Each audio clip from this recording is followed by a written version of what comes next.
Hello दोस्तों, राधे राधे। मैं माला प्रजापति हमारे यूट्यूब चैनल में सभी दर्शकों का स्वागत करती हूँ, अभिनंदन करती हूँ। आज मैं एक बहुत ही प्यारा जितिया गीत लेकर आई हूँ। अगर आप सभी को अच्छा लगे तो प्लीज़ लाइक करना, कमेंट करना और मेरे चैनल को सब्सक्राइब करना।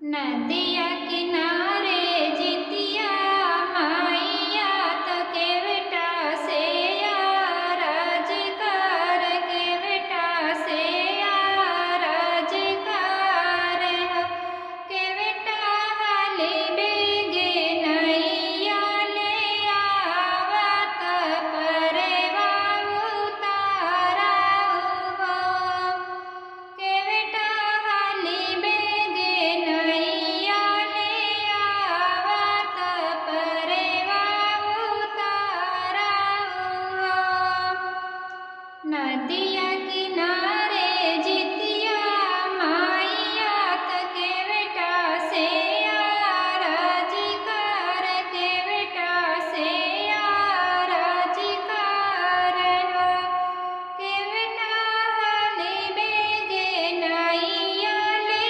आवत परवा उतारा हो के बेटा हाली बेगे नैया ले आवत परवा उतारा हो कहवा से आयु जितिया माइया तो कहवा के जाइबू तो कहवा के जाइबी ओ मारी मैया के करे दुआरे डेरवा डरबू हो पूजन तुहेरा होई है हो पूजन तुहेरा होई है हो कहवा से आयु जितिया माइया तो कहवा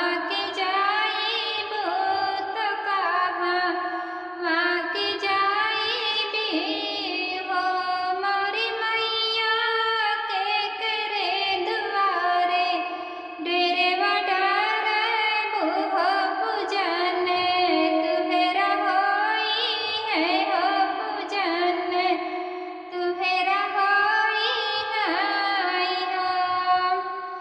तब जितिया माता जिसके घर जाती है उसका नाम बताती हैं।